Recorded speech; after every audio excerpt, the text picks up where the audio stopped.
ಎಲ್ಲರಿಗೂ ರಂಜಿತಾ ಮಾಡುವ ನಮಸ್ಕಾರಗಳು. ಕಾರ್ಡಿಯೋ ಡಯಾಬಿಟಿಸ್ ಡೈಲಾಗ್ಸ್ ಟಾಕ್ ಶೋನ ಇವತ್ತಿನ ಈ ಒಂದು ಸಂಚಿಕೆಗೆ ತಮ್ಮೆಲ್ಲರಿಗೂ ಆತ್ಮೀಯವಾದಂತಹ ಸ್ವಾಗತ. ಇತ್ತೀಚಿನ ದಿನಗಳಲ್ಲಿ ಹೃದಯ ಹಾಗೂ ಮೂತ್ರಪಿಂಡದ ಕಾಯಿಲೆಗಳ ಸಂಖ್ಯೆಯು ಗಮನಾರ್ಹವಾಗಿ ಹೆಚ್ಚಳವಾಗುತ್ತಿದೆ. ಇದಕ್ಕೆ ಕೋವಿಡ್ನಂತದ ಪರಿಣಾಮ ಕಾರಣವೇ ಅಥವಾ ಹೆಚ್ಚುತ್ತಿರುವ ಮಧುಮೇಹ ಸಂಖ್ಯೆಗಳ ಕಾರಣವೇ ಅಥವಾ ಇನ್ಯಾವುದೇ ಬೇರೆ ಕಾರಣಗಳಿದೆ? ಕಾರ್ಡಿಯೋ ಡಯಾಬಿಟಿಸ್ ಡೈಲಾಗ್ಸ್ ಎಂಬುದು ಎಂಡೋಕ್ರೈನಾಲಜಿಸ್ಟ್ ಹಾಗೂ ಕಾರ್ಡಿಯಾಲಜಿಸ್ಟ್ ಇವರ ಒಂದು ಸಹಯೋಗದಲ್ಲಿ ನಮ್ಮ ಭಾರತೀಯ ಜನರಿಗೆ ಮಧುಮೇಹದಿಂದ ಆಗುತ್ತಿರುವ ಅಪಾಯದ ಬಗ್ಗೆ ಹಾಗೂ ನಮ್ಮ ದೇಹದ ಮುಖ್ಯ ಅಂಗಗಳಾದಂತಹ ಹೃದಯ ಅಥವಾ ಮೂತ್ರಪಿಂಡಗಳ ಮೇಲೆ ಆಗುತ್ತಿರುವಂತಹ ಅಪಾಯಗಳ ಬಗ್ಗೆ ಹೆಚ್ಚಿನ ಮಾಹಿತಿಯನ್ನು ನಮ್ಮ ಜನಸಾಮಾನ್ಯರಿಗೆ ನಮ್ಮ ದೇಶದ ಹಾಗೂ ರಾಜ್ಯದ ಪ್ರಖ್ಯಾತ ಟಿವಿ ಚಾನೆಲ್ಗಳ ಮುಖಾಂತರ ನೀಡಲಾಗುತ್ತಿದೆ. ಇವತ್ತಿನ ಈ ಒಂದು ನಮ್ಮ ಹುಬ್ಬಳ್ಳಿಯ ಸ್ಟುಡಿಯೋದಲ್ಲಿ ಖ್ಯಾತ ಎಂಡೋಕ್ರೈನಾಲಜಿಸ್ಟ್ ಆದಂತಹ ಡಾಕ್ಟರ್ ಸೂರಜ್ ಕೂಬಿಹಾಳ್ ಅವರು ಹಾಗೆ ನಮ್ಮೊಟ್ಟಿಗೆ ಮುಖ್ಯ ಮಧ್ಯಸ್ಥಿಕೆ ಹೃದಯ ತಜ್ಞರಾದಂತಹ ಡಾಕ್ಟರ್ ಶರತ್ ವಿಜಾಪುರ್ ಅವರಿದ್ದಾರೆ. ಅವರಿಗೆ ಸ್ವಾಗತ.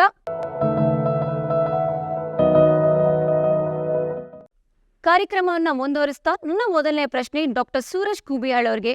ಡಾಕ್ಟರ್, ಮಧುಮೇಹದ ಸಾಮಾನ್ಯ ಗುಣಲಕ್ಷಣಗಳೇನು, ಕಾಯಿಲೆ ಲಕ್ಷಣಗಳೇನು, ಈ ಒಂದು ಮಧುಮೇಹವನ್ನ ಚಿಕಿತ್ಸೆ ನೀಡದೆ ಹೋದರೆ ದೇಹದ ಮೇಲೆ ಆಗುವಂತಹ ಪರಿಣಾಮಗಳೇನು?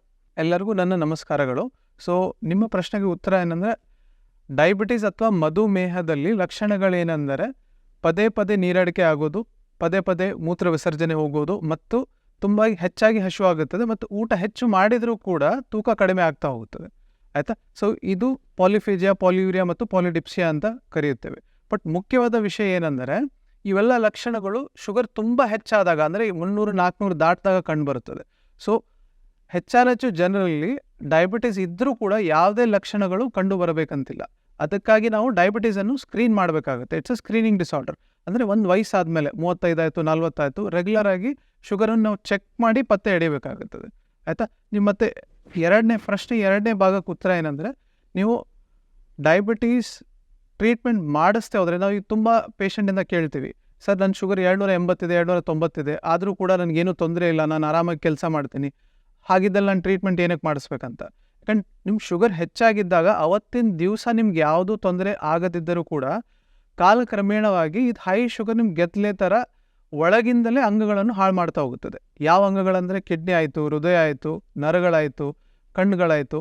ಸೊ ಇವನ್ನು ಕಾಲಕ್ರಮೇಣವಾಗಿ ಹಾಳು ಮಾಡ್ತಾ ಹೋಗುತ್ತದೆ. ಅದಕ್ಕೆ ಇದನ್ನು ತಡೆಗಟ್ಟಲು ನಾವು ಶುಗರನ್ನು ಅಥವಾ ಮಧುಮೇಹವನ್ನು ಟ್ರೀಟ್ಮೆಂಟ್ ಮಾಡಿಸ್ಕೊಳ್ಳೋದು ಅವಶ್ಯ ಇರುತ್ತದೆ. ನನ್ನ ಮುಂದಿನ ಪ್ರಶ್ನೆ ಡಾಕ್ಟರ್ ಶರತ್ ವಿಜಾಪುರ್ ಅವರಿಗೆ. ಡಾಕ್ಟರ್, ಈ ಒಂದು ಮಧುಮೇಹದ ಕಾಯಿಲೆ ಉಳ್ಳಂಥವರಿಗೆ ಹೃದಯದ ಸಮಸ್ಯೆಗಳು ಹೆಚ್ಚಾಗಿದೆ ಅಥವಾ ಈ ಒಂದು ಹೃದಯದ ಸಮಸ್ಯೆಯನ್ನು ಅವರು ಯಾವ ರೀತಿಯಾಗಿ ಬಗೆಹರಿಸ್ಕೊಳ್ಬಹುದು? ಮಧುಮೇಹ ರೋಗಗಳಲ್ಲಿ ಹಾರ್ಟಿನ ತೊಂದರೆಗಳು ಹೆಚ್ಚಾಗಿ ಕಾಣುತ್ತವೆ. ಇದು ಏಕೆಂದರೆ ಮಧುಮೇಹ ರೋಗಗಳಲ್ಲಿ ಯೂಶಲಿ ಸಕ್ಕರೆ ಕಾಯಿಲೆಯನ್ನು ಅವರು ಕಂಟ್ರೋಲಲ್ಲಿ ಇಟ್ಕೊಳ್ಳಿಲ್ಲ ಅಂದರೆ ದೇಹದಲ್ಲಿ ಕೊಬ್ಬಿನ ಅಂಶ ಹೆಚ್ಚಾಗಿ ಅವು ರಕ್ತದ ನಾಳನಲ್ಲಿ ತುಂಬಿಕೊಂಡು ರಕ್ತ ಪರಿಚಲನೆಗೆ ಅಡಚಣೆ ಮಾಡಿಕೊಳ್ಳುತ್ತೆ. ಹೀಗೆ ಅಡಚಣೆ ಆದಾಗ ಹೃದಯಾಘಾತ ಆಗುತ್ತದೆ. ಸೊ ಮಧುಮೇಹ ರೋಗಗಳಲ್ಲಿ ಇದು ಹೃದಯಾಘಾತ ಹೆಚ್ಚಾಗಿ ಕಾಣುತ್ತದೆ. ಹಾಗೂ ಮಧುಮೇಹಗಳಲ್ಲಿ ಅವರಲ್ಲಿ ರಕ್ತ ಒತ್ತಡವೂ ಹೆಚ್ಚಾಗಿರುತ್ತದೆ ಹಾಗೂ ಈ ಕೊಬ್ಬಿನ ಅಂಶ, ಇವು ಮೂರು ಸೇರಿ ಒಂದು ಮೆಟಬಾಲಿಕ್ ಸಿಂಡ್ರೋಮ್ ಆಗಿ ಹೀಗಾಗಿ ಅವರಿಗೆ ಹೃದಯಾಘಾತ ಹೆಚ್ಚು ಚಾನ್ಸಸ್ ಆಗಿ ಕಾಣುತ್ತದೆ. ನನ್ನ ಮುಂದಿನ ಪ್ರಶ್ನೆ ಡಾಕ್ಟರ್ ಸೂರಜ್ ಅವರಿಗೆ. ಡಾಕ್ಟರ್, ಈ ಒಂದು ಮಧುಮೇಹವನ್ನ ನಾವು ಯಾವ ರೀತಿಯಾಗಿ ಕಂಡುಹಿಡಿಯಬಹುದು? ಹಾಗೆ ಈ ಟೈಪ್ 1 ಡಯಾಬಿಟಿಸ್ ಮತ್ತು ಟೈಪ್ 2 ಡಯಾಬಿಟಿಸ್ ಅಂದ್ರೆ ಏನು? ಹೆಚ್ಚಿನ ಮಾಹಿತಿಯನ್ನು ನಮ್ಮ ವೀಕ್ಷಕರಿಗೆ ತಾವು ತಿಳಿಸ್ಕೊಡ್ಬೇಕು. ಇದು ಮಧುಮೇಹ ನಾನು ಇವಾಗ ಹೇಳ್ತಾ ಇದ್ದೆ, ಅದೇ ನಾವು ರಕ್ತದ ಪರೀಕ್ಷೆಯಲ್ಲಿ ಮಧುಮೇಹವನ್ನು ಕಂಡುಹಿಡಿಯಬಹುದು. ಯಾಕಂದರೆ ಲಕ್ಷಣಗಳು ನಮ್ಗೆ ಅಷ್ಟು ಸಹಾಯ ಕೊಡೋದಿಲ್ಲ. ಸೊ ರಕ್ತ ಪರೀಕ್ಷೆಯಲ್ಲಿ 2 ರೀತಿ ಇದ್ದಿರುತ್ತೆ. ಒಂದು ಬ್ಲಡ್ ಶುಗರ್ ಅಂತ ಹೇಳ್ತೀವಿ, ಅದು ನಾವು ಫಾಸ್ಟಿಂಗ್ ಸ್ಟೇಟ್ ಆಯಿತು ಮತ್ತು ಪೋಸ್ಟ್ ಪ್ರ್ಯಾಂಡಿಯಲ್ ಅಂದರೆ ಖಾಲಿ ಹೊಟ್ಟೆಯಲ್ಲಿ ಮಾಡಿಸ್ತೀವಿ. ಅದಾದಮೇಲೆ ನಾಷ್ಟ ಆಗಿ 2 ತಾಸು ಆದಮೇಲೆ ರಕ್ತ ಪರೀಕ್ಷೆ ಮಾಡಿಸ್ತೀವಿ. ಇದು ಒಂದು ರೀತಿಯ ಟೆಸ್ಟ್ ಆಯಿತು. ಇನ್ನೊಂದು HbA1c ಅಥವಾ ಗ್ಲೈಕೇಟೆಡ್ ಹಿಮೋಗ್ಲೋಬಿನ್ ಅಂತ ಹೇಳ್ತೀವಿ. ಇದು ನಮ್ಮ 3 ತಿಂಗಳಿನ ಶುಗರಿನ ಎವರೇಜನ್ನು ಕೊಡುತ್ತದೆ. ಇದು ಒಂದು ಮುಖ್ಯವಾದ ಟೆಸ್ಟ್. ಆಯಿತಾ? ಇದು ಖಾಲಿ ಹೊಟ್ಟೆಯಲ್ಲಿ 126ಕ್ಕಿಂತ ಹೆಚ್ಚಿಗೆ 126 mg/dL ಹೆಚ್ಚು ಶುಗರ್ ಇದ್ದರೆ, ಅಥವಾ ಊಟ ಮಾಡಿ 2 ತಾಸು ಆದಮೇಲೆ 200 mg/dL ಹೆಚ್ಚು ಶುಗರ್ ಇದ್ದರೆ, ಅಥವಾ ಇದು ಎವರೇಜ್ ಏನಿರುತ್ತಲ್ಲ HbA1c ಅದು 6.5 6.5ಕ್ಕಿಂತ ಹೆಚ್ಚಿಗೆ ಇದ್ದರೆ ಅದನ್ನು ನಾವು ಮಧುಮೇಹ ಅಂತ ಕರೆಯುತ್ತೇವೆ. ಈಗ ಡಯಾಬಿಟೀಸಲ್ಲಿ 3-4 ಥರದ್ದಿರುತ್ತೆ. ಬಟ್ ಅದರಲ್ಲಿ ಮುಖ್ಯವಾದದ್ದಂದರೆ ಟೈಪ್ 1 ಮತ್ತು ಟೈಪ್ 2 ಡಯಾಬಿಟೀಸ್ ಅಂತ ಹೇಳ್ತೀವಿ. ಟೈಪ್ 2 ಡಯಾಬಿಟಿಸ್ ನಾವು ಸಾಮಾನ್ಯವಾಗಿ ಕಂಡುಬರೋದಂದರೆ ಟೈಪ್ 2. ಹೆಚ್ಚಾಗಿ ನಮಗೆಲ್ಲ ಗೊತ್ತಿರೋ ಡಯಾಬಿಟಿಸ್ ಅಂದರೆ ಟೈಪ್ 2 ಡಯಾಬಿಟಿಸ್ ಆಯಿತಾ. ಇದು ಹೆಚ್ಚಾಗಿ ವಯಸ್ಸಾದವರಲ್ಲಿ ಬರುತ್ತೆ, ಅಂದರೆ 30-40 ವರ್ಷದ ನಂತರ ಬರುತ್ತೆ. ಇದರಲ್ಲಿ ಹೆರಿಡಿಟರಿ ಫ್ಯಾಕ್ಟರ್ ಇರುತ್ತೆ, ಅಂದರೆ ತಂದೆ ತಾಯಿಯಲ್ಲಿ ಶುಗರ್ ಇರ್ಬೋದು, ಅಜ್ಜ ಅಜ್ಜಿಯಲ್ಲಿ ಶುಗರ್ ಇರ್ಬೋದು. ಮತ್ತು ಯೂಶಲಿ ಈ ಪೇಷಂಟ್ಸಲ್ಲಿ ತೂಕ ಹೆಚ್ಚಿರೋ ಕಾರಣ ಡಯಾಬಿಟಿಸ್ ಬಂದಿರುತ್ತದೆ. ಇದರಲ್ಲಿ ಇನ್ಸುಲಿನ್ ಉತ್ಪನ್ನ ಸರಿಯಾಗಿರುತ್ತದೆ, ಬಟ್ ಇನ್ಸುಲಿನ್ ಕೆಲಸ ಮಾಡೋಕ್ಕಾಗ್ತಾ ಇಲ್ಲ. ಆ ಕಾರಣಕ್ಕಾಗಿ ನಾವು ಗುಳಿಗೆ ಮೂಲಕ ಅದನ್ನು ಅಂದರೆ ಅದು ಇನ್ಸುಲಿನ್ ಕೆಲಸ ಮಾಡೋಕ್ಕಾಗಲ್ಲ ಅಂದರೆ ಅದಕ್ಕೆ ಇನ್ಸುಲಿನ್ ರೆಸಿಸ್ಟೆನ್ಸ್ ಅಂತ ಕರಿತೀವಿ. ಗುಳಿಗೆ ಮೂಲಕ, ಔಷಧಿ ಮೂಲಕ ಇದನ್ನು ನಾವು ಸರಿಪಡಿಸ್ಬೋದು ಆಯಿತಾ. ಇದು ಇನ್ಸುಲಿನ್ ರೆಸಿಸ್ಟೆನ್ಸ್ ಕಡಿಮೆ ಮಾಡಿದಾಗ ಈ ಗುಳಿಗೆಯಿಂದ ಶುಗರನ್ನು ಕ್ರಮೇಣವಾಗಿ ಕೆಳಗಡೆ ತರ್ಬೋದು. ನನ್ನ ಮುಂದಿನ ಪ್ರಶ್ನೆ ಡಾಕ್ಟರ್ ಶರತ್ ಅವರಿಗೆ. ಡಾಕ್ಟರ್, ಈ ಒಂದು ಮಧುಮೇಹದ ರೋಗಿಗಳಲ್ಲಿ ಹೃದಯದ ಯಾವ ರೀತಿಯ ತೊಂದರೆಗಳು ಉಂಟಾಗಬಹುದು? ಹಾಗೆ ಈ ಒಂದು ಮೌನ ಹೃದಯಾಘಾತ ಅಂದರೆ ಏನು? ಹೆಚ್ಚಿನ ಮಾಹಿತಿನ ತಾವು ನೀಡಬೇಕು. ಯೂಶಲಿ ಆ ಮಧುಮೇಹಗಳಲ್ಲಿ ತೊಂದರೆಗಳು, ಹಾರ್ಟಿನ ಮೇಲೆ ತೊಂದರೆಗಳು ಅಂದರೆ ಒಂದು ಹೃದಯಾಘಾತ, ಇನ್ನೊಂದು ಡಯಾಬಿಟಿಕ್ ಕಾರ್ಡಿಯೋಮಯೋಪತಿ ಅಂತೀವಿ. ಅಂದರೆ ಹೃದಯದ ಸ್ನಾಯುವಿನ ವೀಕ್ನೆಸ್, ಅದು ಹಾರ್ಟ್ ರಕ್ತವನ್ನು ಪಂಪ್ ಮಾಡಲು ಆಗುವುದಿಲ್ಲ. ಸೊ ಮಧುಮೇಹಗಳಲ್ಲಿ ಒಂದು ಮೇಜರ್ ಅಂದರೆ ಹಾರ್ಟ್ ಅಟ್ಯಾಕ್, ಅಂದರೆ ಹೃದಯ ಸ್ನಾಯುಕ್ಕೆ ರಕ್ತ ಸಿಗುವುದಿಲ್ಲ, ಆವಾಗ ಅದು ಹಾರ್ಟ್ ಅಟ್ಯಾಕ್ ಅಂತೀವಿ. ಆಮೇಲೆ ಇದು ನೆಕ್ಸ್ಟ್ ಈಸ್ ಹಾರ್ಟ್ ಫೇಲ್ಯೂರ್, ಅಂದರೆ ಹೃದಯವು ಬ್ಲಡ್ಡನ್ನು ಪಂಪ್ ಮಾಡೋಕ್ಕೂ ಆಗೋದಿಲ್ಲ, ಆವಾಗ ಅವರಿಗೆ ದಮ್ಮಿನ ಕಾಯಿಲೆ ಹೆಚ್ಚಾಗಿ ಕಾಣುತ್ತದೆ.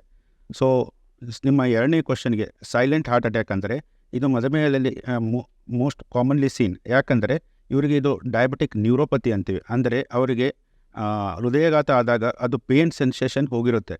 ಸೊ ಅವರು ಕ್ಲಾಸಿಕಲ್ ಹಾರ್ಟ್ ಅಟ್ಯಾಕ್ ಸೈನ್ಸ್ ಅಂದರೆ ಎದೆ ನೋವು ಹಾಗೆ ಬರುವುದಿಲ್ಲ. ಅವರು most of them will come with ದಮ್ಮು ಅಥವಾ ಹೆಚ್ಚಿನ ಬೆವರಿಕೆ, ಹೀಗಾಗಿ ಬರುತ್ತಾರೆ. ಇದು ನಾವು ಸೈಲೆಂಟ್ ಅಟ್ಯಾಕ್ ಅಂತೀವಿ. ಆಮೇಲೆ ಅವರು ಇದನ್ನು ಯೂಶ್ವಲಿ ನೆಗ್ಲೆಕ್ಟ್ ಮಾಡ್ತಾರೆ, ಅಂದರೆ ಅವರಿಗೆ ಅದು ಸ್ವೆಟ್ಟಿಂಗ್ ಅಂದರೆ ಬೆವರು ಬರುವುದರಿಂದ ಅದು ಮೋಸ್ಟ್ಲಿ ಶುಗರಿಂದ ಆಗಿರ್ಬೋದು ಅಂತಲೂ ಮನೆಯಲ್ಲೇ ಕೂತ್ಕೊಳ್ಳುತ್ತಾರೆ. ನೆಕ್ಸ್ಟ್ ನಮಗೆ ಬರುವಾಗ ಅವರು ಆಲ್ರೆಡಿ ಹಾರ್ಟ್ ಅಟ್ಯಾಕ್ ಆಗಿ ಬಂದಿರುತ್ತಾರೆ, ಅಂದರೆ ಅವರು ದಮ್ಮಿನ ಕಾಯಿಲೆ ಹೇಳ್ಕೊಂಡು ಬರುತ್ತಾರೆ. ಸೊ ನಾವು ಆ ಟೈಮಲ್ಲಿ ಅದನ್ನು ಪರೀಕ್ಷಣೆ ಮಾಡಿ ಇದು ಹೃದಯಾಘಾತದಿಂದ ಆಗಿದೆ ಅನ್ನೋದು ಕಂಡು ಹಿಡಿಬೇಕಾಗುತ್ತದೆ. ನನ್ನ ಮುಂದಿನ ಪ್ರಶ್ನೆ ಡಾಕ್ಟರ್ ಸೂರಜ್ ಅವರಿಗೆ. ಡಾಕ್ಟರ್, ಈ ಒಂದು ಮಧುಮೇಹದ ರೋಗಿಗಳಲ್ಲಿ HbA1cಯ ಪ್ರಾಮುಖ್ಯತೆ ಏನು? ಹಾಗೆ ರಕ್ತದಲ್ಲಿ ಸಕ್ಕರೆ ಮಟ್ಟವನ್ನು ನಿಯಮಿತವಾಗಿ ನಾವು ಯಾವ ರೀತಿ ಮನೆಯಲ್ಲೇ ಪರೀಕ್ಷೆ ಮಾಡ್ಕೊಳ್ಬಹುದು? ಇವರಿಗೆ ಯಾವ ರೀತಿ ಸಲಹೆಗಳನ್ನು ನೀಡ್ತೀರಾ? ಅದರೊಟ್ಟಿಗೆ ಅವರ ಕುಟುಂಬದವರಿಗೆ ಏನು ಸಲಹೆಗಳನ್ನು ತಾವು ಕೊಡಬಯಸ್ತೀರಾ? ಒಂದು ಸತಿ ನಾವು ಮಧುಮೇಹ ಗುರುತು ಆದಮೇಲೆ ಔಷಧಿಗಳನ್ನು ಕೊಡೋಕ್ಕೆ ಸ್ಟಾರ್ಟ್ ಮಾಡ್ತೀವಿ. ಸೊ ಟ್ರೀಟ್ಮೆಂಟ್ ಸ್ಟಾರ್ಟ್ ಆದಮೇಲೆ ಅವರು ನಿಯಮಿತವಾಗಿ ಫಾಲೋಅಪ್ ಮಾಡಬೇಕಾಗುತ್ತೆ. ಸೊ ನಿಯಮಿತವಾಗಿ ಫಾಲೋಅಪ್ ಅಂದರೆ ತಿಂಗಳಿಗೆ ಒಂದು ಸತಿ ಕರಿಬೋದು, ಒಂದೊಂದು ಸತಿ 3 ತಿಂಗಳಿಗೆ ಒಂದು ಸತಿ ಕರಿಬೋದು. ಅವ್ರು ಫಾಲೋಅಪ್ ಮಾಡುವಾಗ ಆವಾಗ ನಾವು ಬ್ಲಡ್ ಟೆಸ್ಟನ್ನು ಮಾಡಿಸಲು ರಕ್ತ ಪರೀಕ್ಷೆಯಲ್ಲಿ ಆವಾಗಲೂ ಕೂಡ ಖಾಲಿ ಹೊಟ್ಟೆಯಲ್ಲಿ ಬ್ಲಡ್ ಶುಗರ್ ಆಯಿತು, ಊಟ ಆದಮೇಲೆ ಆಯಿತು, plus HbA1c which is glycated haemoglobin 3 ತಿಂಗಳದ ಏನು ಎವರೇಜ್ ಏನು ಹೇಳ್ತಾ ಇದ್ದಲ್ಲಿ ಇದನ್ನು ಮಾಡಿಸ್ಬೇಕಾಗುತ್ತೆ. ಇದರಲ್ಲಿ ಅತಿ ಮುಖ್ಯವಾದದ್ದಂದರೆ HbA1c. ಎಷ್ಟೋ ಸತಿ ನಾವು ನೋಡ್ತೀವಿ ಬರೀ ರ್ಯಾಂಡಮ್ ಶುಗರ್ ಮಾಡಿಸಿರ್ತಾರೆ, ಯಾವುದಾದ್ರೂ ರ್ಯಾಂಡಮ್ ಬ್ಲಡ್ ಟೆಸ್ಟು ಅಥವಾ ರ್ಯಾಂಡಮ್ ಬ್ಲಡ್ ಶುಗರ್ ಅಂತ ಹೇಳ್ತೀವಿ. ಬಟ್ ಇದರಲ್ಲಿ ಮುಖ್ಯವಾದದ್ದೇ HbA1c. HbA1c ನಾವು 7% ಒಳಗಡೆ ಮೇಂಟೈನ್ ಮಾಡಬೇಕಾಗುತ್ತೆ. ನಾವು ಟ್ರೀಟ್ಮೆಂಟ್ ಕೊಡೋ ಮುಖ್ಯ ಉದ್ದೇಶ ಅಂದರೆ ಯಾವುದೇ ರೀತಿಯ ಕ್ರಾನಿಕ್ ಕಾಂಪ್ಲಿಕೇಶನ್ ಬರಬಾರ್ದಂತ. ಅದು ಕಿಡ್ನಿ ಆಯಿತು, ಹೃದಯ ಆಯಿತು, ಇವನ್ನೆಲ್ಲ ಉಳಿಸ್ಕೊಂಡು ಹೋಗ್ಬೇಕಂತ. ಅದು ಯಾವಾಗ ಸಾಧ್ಯ ಅಂದರೆ HbA1c ನಮ್ಮದು ಸತತವಾಗಿ 7% ಕೆಳಗಡೆ ಮೇಂಟೈನ್ ಮಾಡಿದರೆ ಇವು ಯಾವ ಕಾಂಪ್ಲಿಕೇಶನ್ಸ್ ಬರಲ್ಲ. ಸೊ ಇದು ಪ್ರಾಮುಖ್ಯತೆ HbA1c ಆಯಿತಾ. ಇದು ಒನ್ ಆಫ್ ದ ಮುಖ್ಯವಾದ ಟೆಸ್ಟ್ ಫಾಲೋಅಪ್ಪಲ್ಲಿ.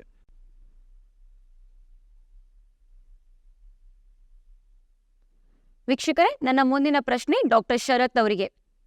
ಡಾಕ್ಟರ್, ಹೃದಯ ಸ್ತಂಭನ ಅಥವಾ ಹೃದಯಾಘಾತ ಈ ಎರಡರಲ್ಲಿ ನಾವು ಯಾವ ರೀತಿಯಾಗಿ ಪ್ರತ್ಯೇಕಿಸಬಹುದು? ಅಥವಾ ಈ ರೀತಿಯ ಲಕ್ಷಣಗಳು ಕಂಡು ಬಂದಾಗ ಅವಳ ಹೃದಯ ಸ್ತಂಭನ ಅಂದರೆ ಕಾರ್ಡಿಯಾಕ್ ಅರೆಸ್ಟ್ ಹಾಗೂ ಹೃದಯಾಘಾತ ಅಂದರೆ ಹಾರ್ಟ್ ಅಟ್ಯಾಕ್. ಹೃದಯ ಸ್ತಂಭನ ಅಂದರೆ ನಮ್ಮ ಹೃದಯ ತನ್ನ ಕೆಲಸವನ್ನು ಅಥವಾ ಬಡಿಯುವುದನ್ನು ನಿಂತು ಬಿಡುತ್ತದೆ, ಇದಕ್ಕೆ ಹೃದಯ ಸ್ತಂಭನ ಅಂತೀವಿ. ಇದು ಕಾರ್ಡಿಯಾಕ್ ಅರೆಸ್ಟ್. ಹೃದಯಾಘಾತ ಅಂದರೆ ಹೃದಯಕ್ಕೆ ರಕ್ತದ ಪರಿಚಲನೆ ಅಡ್ಡಿಯಾಗುವುದರಿಂದ ಎದೆ ನೋವು ಬರುವುದಕ್ಕೆ ಹೃದಯಾಘಾತ ಅಂತ ಹೇಳುತ್ತೇವೆ. ಹೃದಯ ಸ್ತಂಭನ ಒಂದು ಎಮರ್ಜೆನ್ಸಿ ಸಿಚುವೇಶನ್. ಇದು ಹೃದಯ ಸ್ತಂಭನ ಆದಾಗ ಮನುಷ್ಯನಿಗೆ ಹಾರ್ಟ್ ನಿಂತಿರುವಾಗ ಮನುಷ್ಯನಿಗೆ ಹೃದಯದಿಂದ ಬ್ಲಡ್ಡು ಬ್ರೈನ್ಗೆ ಹೋಗುವುದಿಲ್ಲ, ಹೀಗಾಗಿ ಅವನು ಅನ್ಕಾನ್ಷಿಯಸ್ ಆಗಿಬಿಡುತ್ತಾನೆ. ಆವಾಗ ಸರೌಂಡಿಂಗ್ ಪೀಪಲ್ ಏನಿರುತ್ತಲ್ಲ ಅವರು, ಇದೊಂದು ಎಮರ್ಜೆನ್ಸಿ ಸಿಚುವೇಶನ್ ಆಗೋದ್ರಿಂದ ಅವರು ಸರೌಂಡಿಂಗ್ ಪೀಪಲು ಒಂದು ಕಾರ್ಡಿಯೋಪಲ್ಮರಿ ರಿಸಸ್ಕಿಟೇಷನ್ ಅಂತ ಮಾಡ್ತೀವಿ. ಅಂದರೆ ಚೆಸ್ಟಿಗೆ ನಮ್ಮ 2 ಮುಷ್ಟಿಯಿಂದ ಪಂಪ್ ಮಾಡುವುದು ಅಥವಾ ಮಸಾಜ್ ಮಾಡುವುದರಿಂದ ನಾವು ಈ ಹೃದಯ ಸ್ತಂಭನವನ್ನು ಕೆಲವೊಮ್ಮೆ ತಪ್ಪಿಸಬಹುದು ಹಾಗೂ ಆ ಒಂದು ಜೀವವನ್ನು ಉಳಿಸಬಹುದು. ಹೃದಯಾಘಾತ ಇದು ಹಾರ್ಟ್ ಅಟ್ಯಾಕ್. ಇದು ಅಂದರೆ ರಕ್ತ ಪರಿಚಲನೆ ಅಡ್ಡಿಯಾಗಿ ಆಗಿರೋದು. ಇದಕ್ಕೆ ಯಾವಾಗ ಮನುಷ್ಯನಿಗೆ ಅಥವಾ ವ್ಯಕ್ತಿಗೆ ಎದೆ ನೋವು ಬಂದಾಗ ಅವನು ಸಮೀಪದ ಒಂದು ಆಸ್ಪತ್ರೆಗೆ ಹೋಗಿ ಅಲ್ಲಿ ಚಿಕಿತ್ಸೆಯನ್ನು ಮಾಡಿಕೊಳ್ಳೋದು ಒಳ್ಳೆಯದು. ನನ್ನ ಮುಂದಿನ ಪ್ರಶ್ನೆ ಡಾಕ್ಟರ್ ಸೂರಜ್ ಅವರಿಗೆ. ಡಾಕ್ಟರ್, ಈ ಒಂದು ಮಧುಮೇಹದ ರೋಗಿಗಳಲ್ಲಿ ಯಾವುದೇ ರೀತಿಯ ಆಹಾರ ಪದ್ಧತಿ ಅಥವಾ ಆಹಾರವನ್ನು ತಿನ್ನುವ ಮಾರ್ಗಸೂಚಿಗಳಿವೆ? ಯಾವ ರೀತಿಯ ಆಹಾರ ಇವರಿಗೆ ಒಳ್ಳೆಯದು ಅಥವಾ ಯಾವ ರೀತಿಯ ಆಹಾರ ಇವರಿಗೆ ಹಾನಿಕಾರಕದಾಗಿದೆ? ಇದರ ಮಾಹಿತಿಯನ್ನು ತಾವು ನೀಡಬೇಕು. ಮಧುಮೇಹ ಚಿಕಿತ್ಸೆಯಲ್ಲಿ 3 ಭಾಗಗಳಿರುತ್ತದೆ. ಒಂದು ಆಹಾರ ಪದ್ಧತಿ, 2ನೇದು ವ್ಯಾಯಾಮ ಅಥವಾ ಎಕ್ಸಸೈಸ್, 3ನೇದು ಔಷಧಿಗಳು. ಇದರಲ್ಲಿ ಅತಿ ಮುಖ್ಯವಾದದ್ದಂದರೆ ಆಹಾರ ಪದ್ಧತಿ. ನೀವು ಕೇಳಿದ ಪ್ರಶ್ನೆ ಅಂದರೆ ಏನು ಸೇವಿಸಬೇಕಂತ, ಯಾವ ಆಹಾರ ಶೈಲಿಯಲ್ಲಿ. 2ನೇದು ಅನ್ನವನ್ನು ಆದಷ್ಟು ಕಡಿಮೆ ಬಳಕೆ ಮಾಡೋದು ಒಳ್ಳೆಯದು. 3ನೇದು ಕರೆದಿದ್ದ ಪದಾರ್ಥಗಳನ್ನು ಅಂದರೆ ಪೂರಿ ಆಯಿತು, ಪಡ್ಡಾಯಿತು, ವಡ ಆಯಿತು, ದೋಸೆ ಆಯಿತು, ಇವನ್ನ ಜಾಸ್ತಿ ಸೇವಿಸಬಾರ್ದು. ಆಯಿತಾ. 4ನೇದು ಬೇಕರಿ ಪ್ರಾಡಕ್ಟ್ಸ್ ಅಂದರೆ ಬ್ರೆಡ್ ಆಯಿತು, ಬಿಸ್ಕೆಟ್ಟು, ಬನ್ನು, ರಸ್ಕು ಇಂಥದ್ದನ್ನು ಜಾಸ್ತಿ ಸೇವಿಸಬಾರ್ದು. 5ನೇದು ಜಂಕ್ ಫುಡ್ ಅಂತ ಹೇಳ್ತೀವಿ. ಜಂಕ್ ಫುಡ್ಡಲ್ಲಿ ಹೊರಗಿಂದ ಯಾವುದಾದ್ರೂ ಆಹಾರನೂ ಜಂಕ್ ಫುಡ್ಡಲ್ಲೇ ಬರುತ್ತೆ. ಪಿಜ್ಜಾ, ಬರ್ಗರ್, ಪಾಸ್ತಾ ಆಯಿತು, ಅಥವಾ ಯಾವುದೇ ತಿನಿಸುಗಳು ಅಥವಾ ಚಿಪ್ಸ್ ಆಯಿತು, ಚಕ್ಲಿ, ಡಾಣಿ ಇಂಥವೆಲ್ಲ ಆದಷ್ಟು ನಾವು ಅವಾಯ್ಡ್ ಮಾಡಬೇಕಾಗುತ್ತೆ. ಇವೆಲ್ಲ ಶುಗರಿಗೆ ಒಳ್ಳೆಯದಲ್ಲ. ಆಯಿತಾ. ಇದು ಆಯಿತು. ಊಟದಲ್ಲಿ ನಮ್ಮ ನಾರ್ಮಲ್ ಬ್ಯಾಲೆನ್ಸ್ ಡೈಟ್ ಏನು ತೊಗೋತೀವಲ್ಲ, ಚಪಾತಿ ಆಯಿತು, ರೊಟ್ಟಿ ಆಯಿತು, ಕಾಯಿಪಲ್ಯ ಆಯಿತು. ಕಾಯಿಪಲ್ಯಲ್ಲಿ ಆಲೂಗಡ್ಡೆ ಅಂದ್ಬಿಟ್ಟು ಎಲ್ಲ ಥರದ್ದು ಕಾಯಿಪಲ್ಯಗಳನ್ನು ತೊಗೋಬೋದು. ಸೊ ಇದು ಮುಖ್ಯವಾಗಿ ನಮ್ಮ ಆಹಾರದ ಶೈಲಿ ಇರಬೇಕು. ಬ್ರೇಕ್ಫಾಸ್ಟಲ್ಲೂ ಇಡ್ಲಿ, ಉಪ್ಪಿಟ್ಟು ಇವನ್ನೆಲ್ಲ ತೊಗೋಬಹುದು. ಕರೆದಿದ್ದನ್ನು ಆದಷ್ಟು ನಾವು ಅವಾಯ್ಡ್ ಮಾಡಬೇಕಾಗುತ್ತೆ. ಹಣ್ಣುಗಳಲ್ಲಿ ಹೈ ಫೈಬರ್ ಫ್ರೂಟ್ಸ್ ಅಂದರೆ ಸೇಬಾಯಿತು, ಪೇರು ಆಯಿತು, ಮೋಸಂಬಿ ಆಯಿತು, ಇವನ್ನು ನಾವು ಸೇವಿಸಬಹುದು. ಹಣ್ಣಿನ ಜ್ಯೂಸನ್ನು ಯಾವತ್ತೂ ತೊಗೋಬಾರ್ದು. ಸೊ ಹಣ್ಣನ್ನು ತೊಗೋಬಹುದು. ಹಾಲು ತೊಗೋಬಹುದು. ಕೆನೆ ತೆಗೆದು ಹಾಲು ತೊಗೊಂಡ್ರೆ ಒಳ್ಳೆಯದು. ಸೊ ಈ ರೀತಿ ಇದರಲ್ಲಿ ಇನ್ನೂ ಹೆಚ್ಚಾಗಿರುತ್ತದೆ. ಬಟ್ ಸಾಮಾನ್ಯವಾಗಿ ನಾವೇನು ಬಳಕೆ ಮಾಡ್ತೀವಲ್ಲ, ಸೊ ಅದರಲ್ಲಿ ಸ್ವಲ್ಪನೂ ನಾನು ಇದು ಹೇಳ್ತಾ ಇದ್ದೀನಿ. ಬಟ್ ಇದನ್ನು ಬಿಟ್ಟು ಇನ್ನೂ ಇರುತ್ತೆ ಅದರಲ್ಲಿ. ನನ್ನ ಮುಂದಿನ ಪ್ರಶ್ನೆ ಡಾಕ್ಟರ್ ಶರತ್ ಅವರಿಗೆ. ಡಾಕ್ಟರ್, ಈ ಹಾರ್ಟ್ ಬ್ಲಾಕೇಜ್ನ ಲಕ್ಷಣಗಳೇನು ಅಥವಾ ಬ್ಲಾಕೇಜ್ ಆಗಿದೆ ಅಂತ ಯಾವ ರೀತಿಯಾಗಿ ಅದನ್ನು ಪರಿಶೀಲಿಸುವುದು, ಅಥವಾ ವ್ಯಕ್ತಿಯ ಹೃದಯ ಆರೋಗ್ಯವಾಗಿದೆಯೇ ಅಥವಾ ಇಲ್ಲವೇ ಅನ್ನೋದನ್ನು ಯಾವ ರೀತಿಯಾಗಿ ನಾವು ಪರಿಶೀಲನೆ ಮಾಡಬಹುದು? ಹಾರ್ಟ್ ಬ್ಲಾಕೇಜ್ ಅಂದರೆ ಹೃದಯ ಸ್ನಾಯುವಿಗೆ ರಕ್ತನಾಳದಲ್ಲಿ ರಕ್ತ ಹೋಗುವುದನ್ನು ಬ್ಲಾಕೇಜ್ ಅಂದರೆ ಅದಕ್ಕೆ ಹೋಗುವುದಕ್ಕೆ ಅಡ್ಡಿ ಆಗೋದಕ್ಕೆ ಬ್ಲಾಕೇಜ್ ಅಂತ ಹೇಳ್ತೀವಿ. ಇದು ಬ್ಲಾಕೇಜ್ ಆಗುವುದರಿಂದ ಹಾರ್ಟ್ ಅಟ್ಯಾಕ್ ಆಗುತ್ತದೆ ಅಥವಾ ಹೃದಯಾಘಾತ ಆಗುತ್ತದೆ. ಇದನ್ನು ಹೇಗೆ ಕಂಡುಹಿಡಿಯೋದು ಅಂದರೆ, ನಮ್ಮಲ್ಲಿ ಯೂಶ್ವಲಿ ಎದೆ ನೋವು ಬಂದಾಗ ಮೊದಲು ನಾವು ಟೆಸ್ಟ್ ಮಾಡುವುದು ಒಂದು ECG, ಇಲೆಕ್ಟ್ರೋಕಾರ್ಡಿಯೋಗ್ರಾಮ್. ಇದು ಹಾರ್ಟಿನ ಇಲೆಕ್ಟ್ರಿಕಲ್ ಆ್ಯಕ್ಟಿವಿಟಿಯನ್ನು ಕಂಡುಹಿಡಿಯುತ್ತದೆ. ಯಾವಾಗ ರಕ್ತ ಪರಿಚಲನೆ ಅಡ್ಡ ಆಗುತ್ತದೆ ಹೃದಯ ಸ್ನಾಯುಗಳಿಗೆ, ಆವಾಗ ಇಲೆಕ್ಟ್ರಿಕಲ್ ಆ್ಯಕ್ಟಿವಿಟಿ ಆಫ್ ದ ಹಾರ್ಟಲ್ಲಿ ವೇರಿಯೇಷನ್ ಬರುತ್ತೆ. ಈ ECG ಮುಖಾಂತರ ನಾವು ಈಗ ಇವರಿಗೆ ಹೃದಯಾಘಾತ ಆಗಿದೆಯೋ ಇಲ್ವೋ ಅನ್ನೋದನ್ನು ಕಂಡುಹಿಡಿಬೋದು. ನೆಕ್ಸ್ಟ್ ಅಂದರೆ ಇಕೋಕಾರ್ಡಿಯೋಗ್ರಾಮ್ ಅಂತೀವಿ. ಇಕೋಕಾರ್ಡಿಯೋಗ್ರಾಮ್ ಅಂದರೆ ಹಾರ್ಟಿನ ಸ್ನಾಯುಗಳು ಹೇಗೆ ಕೆಲಸ ಮಾಡುತ್ತಿದ್ದಾವೆ, ಆಮೇಲೆ ಅದರೊಳಗಡೆ ವಾಲ್ಸ್ ಅವು ಹೇಗೆ ಕೆಲಸ ಮಾಡ್ತಾ ಇದ್ದಾವೆ, ಹಾರ್ಟಿನ ಫಂಕ್ಷನ್ ಹೇಗಿದೆ ಅಂತ ನೋಡ್ತೀವಿ. ಇದು ಒಂದು ಸಹಿತ ನಮ್ಮ ಹೃದಯಾಘಾತವನ್ನು ಕಂಡುಹಿಡಿಯಲು ಹೆಲ್ಪ್ ಮಾಡುತ್ತದೆ. ಇನ್ನು ಇವೆರಡೂ ನಾರ್ಮಲ್ ಬಂದಾಗ, ವ್ಯಕ್ತಿಗಳು ಇನ್ನು ಎದೆನೋವು ನಡೆದಾಗ ಎದೆನೋವು ಅಥವಾ ನನಗೆ ನಡೆದರೆ ಆಯಾಸ ಬರುತ್ತದೆ ಅಥವಾ ಹೆಚ್ಚು ಬೆವರು ಬರುತ್ತಾ ಇದೆ ಅಂದಾಗ ನೆಕ್ಸ್ಟ್ ನಾವು ಮಾಡೋದು ಸ್ಟ್ರೆಸ್ ಟೆಸ್ಟ್. ಅದು ಟ್ರೆಡ್ಮಿಲ್ ಟೆಸ್ಟ್ ಅಂತ ಹೇಳ್ತೀವಿ. ಇದು ಒಂದು ವ್ಯಕ್ತಿಯನ್ನು ನಾವು ಟ್ರೆಡ್ಮಿಲ್ ಮೇಲೆ ನಡೆಸಿ ಅವರ ಇಲೆಕ್ಟ್ರಿಕಲ್ ಆ್ಯಕ್ಟಿವಿಟಿ ECGಯನ್ನು ನಡೆಯುವ ಮುಂದೆ ಹೇಗೆ ಇದು ಆಗ್ತಾಯಿದೆ ಅಂತ ನೋಡ್ತೀವಿ. ಅಂದರೆ ಹಾರ್ಟಿಗೆ ನಡೆದಾಗ ಹೆಚ್ಚಿಗೆ ಕೆಲಸ ಮಾಡಬೇಕಾಗುತ್ತೆ. ಆ ಕೆಲಸ ಮಾಡುವಾಗ ಅದಕ್ಕೆ ರಕ್ತ ಸಿಗಲಿಲ್ಲ ಅಂದರೆ ಇಲೆಕ್ಟ್ರಿಕಲ್ ಆ್ಯಕ್ಟಿವಿಟಿ ಒಳಗೆ ಗೊತ್ತಾಗುತ್ತೆ. ಸೊ ಇದು ಸ್ಟ್ರೆಸ್ ಟ್ರೆಡ್ಮಿಲ್ ಟೆಸ್ಟ್ ಅಂತೆ. ಇದರಿಂದ ನಾವು ಹಾರ್ಟಿನ ರಕ್ತನಾಳದಲ್ಲಿ ಬ್ಲಾಕೇಜ್ ಇದೋ ಇಲ್ಲೋ ಅಂತ ಬೇಗ ಕಂಡುಹಿಡಿಬೋದು. ಹೀಗಾಗಿ ಇವು 3 ಟೆಸ್ಟ್ ಬೇಸಿಕ್ ಟೆಸ್ಟ್ ಆಗಿದ್ದಾವೆ. ಇನ್ನು ಮುಂದೆ ಹೋದರೆ ಅಡ್ವಾನ್ಸ್ ಟೆಸ್ಟ್ ಅಂದರೆ ಎಂಜಿಯೋಗ್ರಾಮ್ ಅಂತೀವಿ ಅಥವಾ CT ಎಂಜಿಯೋಗ್ರಾಮ್ ಅಂತೀವಿ. ಅದು ಎಕ್ಸಾಕ್ಟ್ ನಮಗೆ ಹಾರ್ಟಿನ ರಕ್ತನಾಳದಲ್ಲಿ ಎಷ್ಟು % ಬ್ಲಾಕ್ ಇದೆ, ಅದನ್ನು ಟ್ರೀಟ್ ಮಾಡಬೇಕು ಬೇಡ ಅನ್ನೋದಕ್ಕೆ ಹೆಲ್ಪ್ ಮಾಡ್ತವೆ. ಆದರೆ basically ECG, echo, treadmill test 3 important test ಆಗಿದ್ದಾವೆ. ನನ್ನ ಮುಂದಿನ ಪ್ರಶ್ನೆ ಡಾಕ್ಟರ್ ಸೂರಜ್ ಅವರಿಗೆ. ಡಾಕ್ಟರ್, ಈ ಒಂದು ಮಧುಮೇಹದ ರೋಗಿಗಳು ದೀರ್ಘಾವಧಿಯ ಉಪವಾಸವನ್ನ ಮಾಡಬಹುದೇ? ಮಾಡಿದ್ರೆ ರಂಜಾನ್ ಅಥವಾ ನವರಾತ್ರಿ ಅಂತ ದಿವಸಗಳಲ್ಲಿ ಯಾವ ರೀತಿಯ ಮುನ್ನೆಚ್ಚರಿಕೆ ಕ್ರಮಗಳನ್ನು ಕೈಗೊಳ್ಳಬೇಕು? ತಮ್ಮ ಮೌಖಿಕ ಔಷಧಿಗಳನ್ನ ಅಥವಾ ಇನ್ಸುಲಿನ್ ಅನ್ನ ತೆಗೆದುಕೊಳ್ಬಹುದೇ ಅಥವಾ ಬೇಡವೇ? ಮೆಡಿಕಲಿ ನಾವು ಹೇಳ್ಬೇಕಂದ್ರೆ ಈ ದೀರ್ಘಾವಧಿ ಫಾಸ್ಟಿಂಗ್ ಏನು ಮಾಡ್ತಾರಲ್ಲ, ಅದು ಅಷ್ಟು ಒಳ್ಳೇದು ಶುಗರ್ ಇದ್ದಿದ್ದ ಪೇಷಂಟ್ಸ್ಗೆ ಅಷ್ಟು ಒಳ್ಳೇದಲ್ಲ. ಆಯಿತಾ. ಬಟ್ ರಿಲಿಜಿಯಸ್ ರೀಸನ್ಸ್ ಅಥವಾ ರಿಲಿಜಿಯಸ್ ಕಾರಣದಿಂದಾಗಿ, ಧಾರ್ಮಿಕ ಕಾರಣದಿಂದಾಗಿ ನಾವು ಪೇಷಂಟ್ಸಿಗೆ ಅಷ್ಟು ಸ್ಟ್ರಿಕ್ಟಾಗಿ ಬೇಡ ಅಂತ ಹೇಳೋಕ್ಕಾಗಲ್ಲ. ಆಯಿತಾ. ಸೊ ಅದರಲ್ಲಿ ಸ್ವಲ್ಪ ನಿಯಮಗಳನ್ನು ಅನ್ವಯಿಸ್ಕೊಂಡು ಹೋದರೆ ಆದಷ್ಟು ಅದರ ಕಾಂಪ್ಲಿಕೇಶನ್ಸನ್ನು ಕಡಿಮೆ ಮಾಡ್ಬೋದು. ಒಂದು ಯಾವ ಪೇಷಂಟ್ಸಲ್ಲಿ ನಾವು ಮಾಡಬಾರ್ದು ಅಂತ ಒತ್ತಾಯವಾಗಿ ಹೇಳ್ತೇವೆ ಅಂದರೆ ಪ್ರೆಗ್ನೆಂಟ್ ಇದ್ದ ಪೇಷಂಟ್ಸಲ್ಲಿ ಅಥವಾ ಟೈಪ್ 1 ಡಯಾಬಿಟಿಸ್ ಪೇಷಂಟ್ಸಲ್ಲಿ, ತುಂಬ ವಯಸ್ಸಾದ ಪೇಷಂಟ್ಸಲ್ಲಿ, ಅಥವಾ ಅವ್ರಿಗಾಗಲೇ ಕಾಂಪ್ಲಿಕೇಶನ್ಸ್ ಬಂದಾಗಿದೆ, ಹೃದಯಾಘಾತ ಒಂದ್ಸತಿ ಆಗಿದೆ, ಹೃದಯದ ಬೇರೆ ಪ್ರಾಬ್ಲಮ್ ಇದೆ, ಅಥವಾ ಕಿಡ್ನಿ ಪ್ರಾಬ್ಲಮ್ ಇದೆ, ಅಂಥ ಪೇಷಂಟ್ಸಲ್ಲಿ, ಅಥವಾ ಶುಗರ್ ತುಂಬ ಹೆಚ್ಚಿದೆ ಅಥವಾ ಕಂಟ್ರೋಲ್ಡ್ ಇಲ್ಲ, ಶುಗರ್ ಹೆಚ್ಚು ಇರುತ್ತೆ, ಒಂದೊಂದು ಸತಿ ತುಂಬ ಕಡಿಮೆನೂ ಹೋಗುತ್ತೆ, ಅಂಥ ಪೇಷಂಟ್ಸಲ್ಲಿ ಫಾಸ್ಟಿಂಗ್ ಒಳ್ಳೆಯದಲ್ಲ. ಆಯಿತಾ. ಬಾಕಿ ಪೇಷಂಟ್ಸಲ್ಲಿ ಒಂದು ಜನರಲ್ ಗೈಡ್ಲೈನ್ಸ್ ಅಂತ ಕೊಡ್ತೀವಿ, ಅಂದರೆ ಜನರಲ್ ನಿಯಮಗಳನ್ನು ಕೊಡ್ತೀವಿ. ಆಯಿತಾ. ಅದರಲ್ಲೂ ಇನ್ಸುಲಿನ್ ಮತ್ತು ಸಲ್ಫೋನ್ಯೂರಿಯಾ ಅಂತ ಔಷಧಿ ಅಂತ ಹೇಳ್ತೀವಿ, ಗ್ಲೈಮಿಪ್ರೈಡ್ ಅಥವಾ ಗ್ಲಿಪಿಸೈಡ್, ಅಂಥ ಔಷಧಿ ತಗೋತಾ ಇರೋರು ದೀರ್ಘಾವಧಿ ಇದನ್ನು ಫಾಸ್ಟಿಂಗ್ ಮಾಡಿದರೆ, ಉಪವಾಸ ಮಾಡಿದರೆ ಸ್ವಲ್ಪ ಕಷ್ಟ ಆಗುತ್ತೆ. ಬೇರೆ ಔಷಧಿಗಳಿರುತ್ತೆ, ಮೆಟ್ಫಾರ್ಮಿನ್ ಆಯಿತು, ಪಯೋಗ್ಲುಟಾಝೋನ್ ಆಯಿತು, ಅಥವಾ DPP-4 ಇನ್ಹಿಬಿಟರ್ಸ್ ಅಂತ ಹೇಳ್ತೀವಿ. ಈ ಒಂದು 3-4 ಥರದ ಔಷಧಿಯಲ್ಲಿ ಶುಗರ್ ಕಡಿಮೆ ಹೋಗೋ ಸಾಧ್ಯತೆಗಳು ಕಡಿಮೆ ಇರುತ್ತೆ. ಸೊ ಅಂಥ ಔಷಧಿ ಇರೋ ಪೇಷಂಟ್ಸಲ್ಲಿ ನಾವು ಪ್ರೊಲಾಂಗ್ ಫಾಸ್ಟಿಂಗ್ ಮಾಡ್ಬೋದು ಅಂತ ಹೇಳ್ತೀವಿ. ಮತ್ತು ಮಾಡಿದಾಗೂ ಕೂಡ ಅವ್ರಿಗೆ ಇನ್ನೊಂದು ಹೇಳೋದೇನೆಂದರೆ, ಫಾಸ್ಟಿಂಗ್ ಇರುವಾಗ ಅವರು ತಮ್ಮ ಶುಗರನ್ನು ಸತತವಾಗಿ ಚೆಕ್ ಮಾಡ್ಕೊತಾ ಇರೋದು ಒಳ್ಳೆಯದು. ಪ್ರತಿನಿತ್ಯವೂ ಗ್ಲೂಕೋಮೀಟರ್ ಅವೈಲೇಬಲ್ ಇರುತ್ತೆ. ಗ್ಲೂಕೋಮೀಟರ್ ಇವಾಗ ಪ್ರತಿ ಮನೆಯಲ್ಲೂ ಹೆಚ್ಚಾಗಿ ಇದ್ದೇ ಇರುತ್ತೆ ಶುಗರ್ ಪೇಷಂಟ್ಸಲ್ಲಿ. ಅವರು ದಿನನಿತ್ಯ ಫಾಸ್ಟಿಂಗ್ ಇರುವಾಗ 2-3 ಸತಿ ಶುಗರ್ ಚೆಕ್ ಮಾಡ್ಕೋಬೇಕಾಗತ್ತೆ. ಆ ಶುಗರ್ ಚೆಕ್ ಮಾಡ್ಕೊಂಡಾಗ 70 ಕೆಳಗಡೆ ಹೋಗ್ತಾ ಇದ್ದರೆ ಅಥವಾ 300ಕ್ಕಿಂತ ಜಾಸ್ತಿ ಹೋಗ್ತಾ ಇದ್ದರೆ ಆ ಫಾಸ್ಟಿಂಗನ್ನು ಬ್ರೇಕ್ ಮಾಡಿ ಮತ್ತೆ ತಮ್ಮ ರೆಗ್ಯುಲರ್ ಡಯಟಿಗೆ ಹೋಗೋದು ಒಳ್ಳೆಯದು. ಅಥವಾ ಡಾಕ್ಟರ್ ಶರತ್ ಅವರೇ, ಈಗ ತಾನೇ ನಾವು ಉಪವಾಸದ ಬಗ್ಗೆ ಚರ್ಚೆಯನ್ನು ನಡೆಸಿದ್ದೇವೆ. ಆದ್ದರಿಂದ ಮಧುಮೇಹ ಅಥವಾ ಹೃದಯ ರೋಗಿಗಳು ಉಪವಾಸದ ಸಮಯದಲ್ಲಿ ಅಥವಾ ಸಾಮಾನ್ಯ ಜೀವನದಲ್ಲಿ ಯಾವ ರೀತಿಯ ರೋಗ ಲಕ್ಷಣಗಳನ್ನು ನಿರ್ಲಕ್ಷಿಸಬಾರದು? ಸೂರಜ್ ಸರ್ ಹೇಳಿದಾಗೆ ಮಧುಮೇಹಗಳಲ್ಲಿ ಆ್ಯಕ್ಚುಲಿ ಅವರು ಉಪವಾಸ ಮಾಡಿದಾಗ ಶುಗರನ್ನು ಅವರು ಮಾನಿಟರ್ ಮಾಡೋದು ಒಳ್ಳೆಯದಂದರು. ಯಾಕಂದರೆ ಇದು ತೀರಾ ಶುಗರ್ ಕಡಿಮೆ ಆಗುವುದು ಹಾರ್ಟಿಗೆ ಒಳ್ಳೆಯದಲ್ಲ, ಅತಿ ಹೆಚ್ಚಾಗುವುದು ಹಾರ್ಟಿಗೆ ಒಳ್ಳೆಯದಲ್ಲ. ಇವು ಎರಡೂ ಸಹಿತ ಹೃದಯಾಘಾತಕ್ಕೆ ಹೆಚ್ಚಿಗೆ ಚಾನ್ಸಸ್ ಮಾಡಿಕೊಡುತ್ತವೆ. ಯಾಕಂದರೆ ನಮ್ಮಲ್ಲಿ ದೇಹದಲ್ಲಿ ಶುಗರ್ ಕಡಿಮೆ ಆದಾಗ ನಮ್ಮಲ್ಲಿ ಹಾರ್ಮೋನಲ್ ಅಥವಾ ಸರ್ಜ್ ಅಂತೀವಿ ಅಥವಾ ಕೆಟಮಲಿನಿಕ್ ಸರ್ಜ್ ಅಂತ ಅಂತೀವಿ, ಅದು ಶುಗರನ್ನು ಹೆಚ್ಚು ಮಾಡಲು ನೋಡಿದಾಗ ಹಾರ್ಟ್ ಬೀಟ್ಸು ಹೆಚ್ಚಾಗುತ್ತದೆ ಅಥವಾ BP ಹೆಚ್ಚಾಗ್ಬೋದು. ಇವೆಲ್ಲನೂ ಒಂದು ಹಾರ್ಟ್ ಅಟ್ಯಾಕ್ ಆಗುವ ಹಾಗೆ ಮಾಡಬಹುದು. ಸೊ ಈ ಸಿಂಪ್ಟಮ್ಸ್ ಆಗಿ ಅಂದರೆ ಯೂಶ್ವಲಿ ಲೋ ಶುಗರಿಂದ ಆಗುವ ಅಂದರೆ ಹೆಚ್ಚಾಗಿ ಇದು ಬೆವರುವುದು, ಈವನ್ ಹಾರ್ಟ್ ಅಟ್ಯಾಕಲ್ಲಿ ಅಥವಾ ಹೃದಯಾಘಾತದಲ್ಲೂ ಈಗ ಹೆಚ್ಚಾಗಿ ಬೆವರಬಹುದು.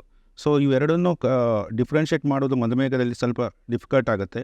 ಹಾಗಾದಾಗ ಅವರು ಬೆಟರ್ ಒಂದ್ಸಲ ಶುಗರ್ ನೋಡಿ ಮತ್ತು ಒಂದು ECG ಅಥವಾ ಒಂದು ಸಮೀಪದ ಆಸ್ಪತ್ರೆಗೆ ಹೋಗಿ ಒಂದು ECG ಮಾಡಿಸುವುದು ಒಳ್ಳೆಯದು. ಇವತ್ತಿನ ನಮ್ಮ ಟಾಕ್ ಶೋನಲ್ಲಿ ವೈದ್ಯರು ವೀಕ್ಷಕರಿಗೆ ಹೆಚ್ಚಿನ ಮಾಹಿತಿಯನ್ನ, ಉಪಯೋಗಕಾರಿ ಮಾಹಿತಿಯನ್ನ ನೀಡಿದ್ದಾರೆ. ಕೊನೆಯದಾಗಿ ಡಾಕ್ಟರ್ ಸೂರಜ್, ನಮ್ಮ ವೀಕ್ಷಕರಿಗೆ ಯಾವ ರೀತಿಯಾದಂತಹ ಜೀವನ ಶೈಲಿಯನ್ನ ನಡೆಸೋದಕ್ಕೆ ಮಾಹಿತಿಯನ್ನ ನೀಡ್ತೀರಾ? ಕೊನೆಯದಾಗಿ ನಾ ಹೇಳುವ ಸಂದೇಶವೇನೆಂದರೆ, ನಾವು ಮಧುಮೇಹವನ್ನು ಆದಷ್ಟು ಬರದೇ ಇರೋ ಥರ ನೋಡ್ಕೋಬೇಕಾಗುತ್ತದೆ. ಅಂದರೆ ಸರಿಯಾದ ಆಹಾರ ಶೈಲಿಯನ್ನು ಅಳವಡಿಸಿಕೊಂಡು, ರೆಗ್ಯುಲರಾಗಿ ವ್ಯಾಯಾಮವನ್ನು ಮಾಡಿಕೊಂಡು ಆದಷ್ಟು ಬರದೇ ಇರೋ ಥರ ನೋಡ್ಕೋಬೇಕಾಗುತ್ತದೆ. ಬಟ್ ಒಂದ್ಸತೆ ಮಧುಮೇಹ ಬಂದಾಗ ಅದರ ಪ್ರಾಂಪ್ಟಾಗಿ ಅದರ ಟ್ರೀಟ್ಮೆಂಟ್ ತೊಗೊಳ್ಳೋದು ತುಂಬ ಅತಿ ಅವಶ್ಯ. ಎಷ್ಟೋ ಸತೆ ನಾವು ನೋಡ್ತೀವಿ ಪೇಷಂಟ್ಸ್ ಇಲ್ಲ ಡಯಾಬಿಟೀಸ್ ಔಷಧಿ ತೊಗೊಳ್ಳೋದ್ರಿಂದ ಕಿಡ್ನಿ ಹಾಳಾಗ್ಬೋದು ಅಥವಾ ಹೃದಯಕ್ಕೆ ಎಫೆಕ್ಟ್ ಆಗ್ಬೋದು ಅಂತ ಬಿಡ್ತಾ ಹೋಗ್ತಾರೆ. ಬಟ್ ಒಂದು ವಿಷಯ ತಿಳಿಯೋದೇನೆಂದರೆ, ಡಯಾಬಿಟೀಸಿಂದ ನಿಮ್ಮ ಹೃದಯ ಹಾಳಾಗ್ಬೋದು, ಕಿಡ್ನಿ ಹಾಳಾಗ್ಬೋದು, ಹೊರತು ಡಯಾಬಿಟೀಸಿಂದ ಔಷಧಿಯಿಂದ ಅಲ್ಲ. ಎಷ್ಟೋ ಸತೆ ನಾವು ನೋಡ್ತೀವಿ, ಶರತ್ ವಿಜಾಪುರ್ ಸರ್ ನಿಮ್ಗೆ ಹೇಳ್ತಾರೆ, ಇವಾಗ ಡಯಾಬಿಟೀಸಿನ ಔಷಧಿಗಳು ಎಂಪಾಗ್ಲಿಫ್ಲೋಸಿನ್ ಆಯಿತು, ಡಾಪಾಗ್ಲಿಫ್ಲೋಸಿನ್ ಆಯಿತು, ಇವೆಲ್ಲ ಡಯಾಬಿಟೀಸ್ ಇಲ್ಲದೆ ಇರೋ ಪೇಷಂಟ್ಗಳಿಗೂ ಕೂಡ ನಾವು ಕಿಡ್ನಿ ಮತ್ತು ಹೃದಯವನ್ನು ಉಳಿಸೋದಕ್ಕಾಗಿ ಅಥವಾ ಸರಿಪಡಿಸೋದಕ್ಕಾಗಿ ಉಪಯೋಗಿಸ್ತಾ ಇದ್ದೀವಿ ಆಯಿತಾ. ಸೊ ಇದು ತಪ್ಪು ಕಲ್ಪನೆ. ಎರಡನೇದು ವಿಷಯ ಅಂದರೆ, ಇತ್ತೀಚಿನಲ್ಲಿ ಡಾಕ್ಟರ್ ಶರತ್ ಅವರು ಹೇಳಿದಾಗೆ 30 ವರ್ಷದಲ್ಲಿ ನಾವು ಹಾರ್ಟ್ ಅಟ್ಯಾಕ್ ನೋಡ್ತಾ ಇದ್ದೀವಿ. ಮತ್ತು ಟೈಪ್ 2 ಡಯಾಬಿಟೀಸ್, ನಾನು ಆವಾಗಲೇ ಹೇಳ್ತಾ ಇದ್ದೆ, ಟೈಪ್ 2 ಡಯಾಬಿಟೀಸ್ ಯೂಶ್ವಲಿ 40-50 ವರ್ಷದ ನಂತರ ಕಂಡು ಬರ್ತಾ ಇತ್ತು. ಬಟ್ ಇತ್ತೀಚೆಗೆ ಅದು 20-25 ವರ್ಷದ ಹುಡುಗರಲ್ಲೂ ಕಂಡು ಬರ್ತಾ ಇದೆ ಆಯಿತಾ. ಇದರಲ್ಲಿ ತುಂಬ ಕಾರಣಗಳು ರೆಸ್ಪಾನ್ಸಿಬಲ್ ಆಗಿದೆ. But one of the important ಕಾರಣ ಅಂದರೆ ಸ್ಕ್ರೀನ್ ಟೈಮ್. ನಮ್ಮ ಸ್ಕ್ರೀನ್ ಟೈಮ್ ತುಂಬ ಹೆಚ್ಚಾಗಿದೆ. ಸೊ ಸ್ಕ್ರೀನ್ ಟೈಮ್ ಹೆಚ್ಚಾಗಿರೋ ಕಾರಣ, ಸ್ಕ್ರೀನ್ ಟೈಮ್ ಅಂದರೆ ಮೊಬೈಲ್ ಮೇಲಾಯಿತು, TV ಮೇಲಾಯಿತು, ನಾವು ಸ್ಪೆಂಡ್ ಮಾಡ್ತಾ ಇರೋ ಟೈಮ್, ಸ್ಪೆಷಲಿ ಮಕ್ಕಳಲ್ಲಿ 10ರಿಂದ 20 ವರ್ಷದ ಒಳಗಿನ ಮಕ್ಕಳಲ್ಲಿ ನಾವು ನೋಡ್ತಾ ಇರೋದು. ಅವ್ರ ಸ್ಕ್ರೀನ್ ಟೈಮ್ ಇಷ್ಟು ಹೆಚ್ಚಾಗಿದೆ ಅಂದರೆ ಆ ಕಾರಣಕ್ಕಾಗಿ ಅವರು ವ್ಯಾಯಾಮ ಆಯಿತು, ಆಟ ಆಡೋದು ಆಯಿತು, ತುಂಬ ಕಡಿಮೆ ಮಾಡಿದ್ದಾರೆ. ಮತ್ತು ಜಂಕ್ ಫುಡ್ಡಿನ ಸೇವನೆಯೂ ಜಾಸ್ತಿ ಆಗಿದೆ. ಯಾಕಂದರೆ ಸ್ಕ್ರೀನ್ ಟೈಮ್ ಹೆಚ್ಚಾದಾಗ ಅಡ್ವರ್ಟೈಸ್ಮೆಂಟ್ಸ್ ಹೆಚ್ಚಿಗೆ ಇರುತ್ತದೆ. ಸೊ ಇದರಲ್ಲಿ ನೋಡಿ ಆಹಾರ ಪದ್ಧತಿಗಳು ಕೆಡ್ತಾ ಹೋಗ್ತಾ ಇದೆ. ಸೊ ಇದು ಒಂದು ಗಂಭೀರ ವಿಷಯ ಅಂತ ನಾನು ಹೇಳಲು ಬಯಸುತ್ತೇನೆ. ಸೊ ಇದನ್ನೇ ಆದಷ್ಟು ನಾವು ಸರಿಪಡಿಸ್ಬೇಕು. ಡಾಕ್ಟರ್ ಶರತ್, ತಾವು ವೀಕ್ಷಕರಿಗೆ ಆರೋಗ್ಯಕರವಾದ ಜೀವನವನ್ನು ನಡೆಸಲು ಯಾವ ರೀತಿಯ ಮಾಹಿತಿಯನ್ನ ನೀಡೋದಕ್ಕೆ ಬಯಸ್ತೀರಾ? ನಾನು ಆವಾಗಲೇ ಹೇಳಿದಂಗೆ ಹೃದಯಾಘಾತ ಆಯಿತು, ಮಧುಮೇಹ ಆಯಿತು, ಇತ್ತೀಚಿನ ದಿನಗಳಲ್ಲಿ ಯಂಗ್ ಏಜಲ್ಲಿ ಕಾಣ್ತಾ ಇದ್ದೇವೆ. ಸೊ ನಾವು ಆಲ್ವೇಸ್ ಹೇಳ್ತೇವೆ prevention is better than cure ಅಂತ. ನಾವು 30-35 ವರ್ಷ ದಾಟಿದ ಮೇಲೆ better to screen everyone ಅಂತೀವಿ. ಎಲ್ಲರಿಗೂ ಒಂದು ಸಲ ಶುಗರ್ ಲೆವೆಲನ್ನು, ಕೊಲೆಸ್ಟ್ರಾಲ್ ಲೆವೆಲನ್ನು ಒಂದು ಸಲ ಇಯರ್ಲಿ ಒನ್ಸ್ ಚೆಕಪ್ ಮಾಡೋದು ಒಳ್ಳೆಯದು. ಅದರ ಜೊತೆಗೆ ನಾವು ರುಟೀನಾಗಿ ಒಂದು ECG, ಇಕೋ, ಟ್ರೆಡ್ಮಿಲ್ ಟೆಸ್ಟನ್ನು ಮಾಡಿಸೋದು ಒಳ್ಳೆಯದು. 40 ವರ್ಷ ಆದಮೇಲೆ ಎಲ್ಲರೂ ಒಂದು ಸಲ TMT ಮಾಡಿಸೋದು ಒಳ್ಳೆಯದು. ಹಾಗೂ ಮಧುಮೇಹ ರೋಗಗಳಲ್ಲಿ ನಾನು ಇಯರ್ಲಿ ಒನ್ಸ್ ಟ್ರೆಡ್ಮಿಲ್ ಟೆಸ್ಟನ್ನು ಮಾಡಿಸೋದು ಒಳ್ಳೆಯದು. ಯಾಕಂದರೆ ನಾವು ಏನೇ ಒಂದು ರಕ್ತ ನಾಳಿನಲ್ಲಿ ಏನಾರೇ ಬ್ಲಾಕೇಜ್ ಇದ್ದರೆ ಬೇಗ ಕಂಡು ಹಿಡಿದು ಅದನ್ನು ಟ್ರೀಟ್ ಮಾಡೋದು ಮಚ್ ಬೆಟರ್ ದೆನ್ ಒಂದು ಹೃದಯಾಘಾತ ಆದಮೇಲೆ ಟ್ರೀಟ್ ಮಾಡೋದು. ನಾವು ಟೈಮ್ ಈಸ್ ಮಸಲ್ ಅಂತೀವಿ. ಅಂದರೆ ಹೃದಯಾಘಾತ ಆದಮೇಲೆ ಏನು ಒಂದು ಮನುಷ್ಯ ಹಾಸ್ಪಿಟಲ್ ರೀಚ್ ಆಗ್ತಾನದ, that is he should reach the hospital very early. ಅಂದರೆ ನಾವು ಆ ಹೃದಯದ ಸ್ನಾಯುವನ್ನು ಅದು ಸತ್ತು ಹೋಗುವ ಮುಂಚೆನೇ ನಾವು ಅದನ್ನು ಉಳಿಸಬೇಕು. ಅಂದರೆ ಮತ್ತೆ ರಕ್ತ ಪರಿಚಲನೆಯನ್ನು ಆಗುವ ಹಾಗೆ ಮಾಡುವಂಥ ಇಂಜೆಕ್ಷನ್ ಅಥವಾ ಎಂಜೋಪ್ಲಾಸ್ಟಿ ಅಂತ ಏನು ಮಾಡ್ತೀವಲ್ಲ, ಅದು it should be immediate to save the muscle ಅಂತೀವಿ. So time is muscle in case of heart. So ಇದನ್ನು ಹೃದಯ ವೀಕ್ ಆದಮೇಲೆ ಮಾಡೋದು ಬೇರೆ, ಹೃದಯ ವೀಕ್ ಆಗೋಕ್ಕಿಂತ ಮುಂಚೆ ಮಾಡೋದು ಬೇರೆ. ಅದಕ್ಕೆ ಸ್ಕ್ರೀನಿಂಗ್ ಮಾಡೋದ್ರಿಂದ ನಾವು ಹಾರ್ಟ್ ಅಟ್ಯಾಕನ್ನು ತಪ್ಪಿಸ್ಬೋದು. ಆಮೇಲೆ ಒಂದು ಹಾರ್ಟಿನ ಮಸಲನ್ನು ನಾವು ಅದು ಸ್ಟ್ರಾಂಗ್ ಆಗಿ ಇರುವ ಹಾಗೆ ಮಾಡಬಹುದು. ಸೊ ಇಯರ್ಲಿ ಸ್ಕ್ರೀನಿಂಗ್ ಮಾಡೋದು ಒಂದು ಒಳ್ಳೆಯದು ಅಂತ ಹೇಳ್ತೀನಿ. ಕಾರ್ಡಿಯೋ ಡಯಾಬಿಟಿಕ್ಸ್ ಡೈಲಾಗ್ಸ್ ಟಾಕ್ ಶೋನಲ್ಲಿ ವಿಶೇಷ ಚರ್ಚೆಗಾಗಿ ನಮ್ಮ ವೈದ್ಯರಿಗೆ ಧನ್ಯವಾದಗಳು. ನಮಸ್ಕಾರ. ಪ್ರತಿಯೊಂದು ಕಾಯಿಲೆಯ ಚಿಕಿತ್ಸೆಯು ಸರಿಯಾದ ಮಾಹಿತಿಯೊಂದಿಗೆ ಪ್ರಾರಂಭವಾಗುತ್ತದೆ. ಅದೇ ರೀತಿ ಇಂದಿನ ಪ್ರದರ್ಶನದಲ್ಲಿ ನಮ್ಮ ವೀಕ್ಷಕರಿಗೆ ಹೆಚ್ಚಿನ ಮಾಹಿತಿಯು ಮಧುಮೇಹದ ಎಲ್ಲ ಪ್ರಶ್ನೆಗಳಿಗೆ ಉತ್ತರ ಸಿಕ್ಕಿದೆ ಎಂದು ನಾನು ಭಾವಿಸುತ್ತೇನೆ. ಮಧುಮೇಹ ಹಾಗೂ ಅದರ ಪರಿಣಾಮದ ಬಗ್ಗೆ ಹೆಚ್ಚಿನ ಮಾಹಿತಿ ತಮಗೆ ಪಡೆಯಬೇಕಾದಲ್ಲಿ ನಮ್ಮ ಫೇಸ್ಬುಕ್ ಪೇಜ್ ಆದಂತಹ cardio diabetic dialogues talk show ಅನ್ನುವಂಥ ಪೇಜ್ನಲ್ಲಿ ಪಡೆಯಬಹುದು. ಅಥವಾ ಯೂಟ್ಯೂಬ್ ಚಾನಲ್, ಟ್ವಿಟರ್ ಮತ್ತು ಇನ್ಸ್ಟಾಗ್ರಾಮ್ನಲ್ಲಿ ಕೂಡ ತಾವು ಹೆಚ್ಚಿನ ಮಾಹಿತಿಯನ್ನು ಪಡೆಯಬಹುದಾಗಿದೆ. ಇದು ನಮ್ಮ ಪ್ರದರ್ಶನವಾಗಿತ್ತು. ಮುಂದೆ ಹೊಸ ನಗರದಲ್ಲಿ ಹೆಚ್ಚಿನ ತಜ್ಞರೊಟ್ಟಿಗೆ ಭೇಟಿಯಾಗೋಣ. ಅಲ್ಲಿಯ ತನಕ ಸಂಪರ್ಕದಲ್ಲಿರಿ. ಧನ್ಯವಾದಗಳು.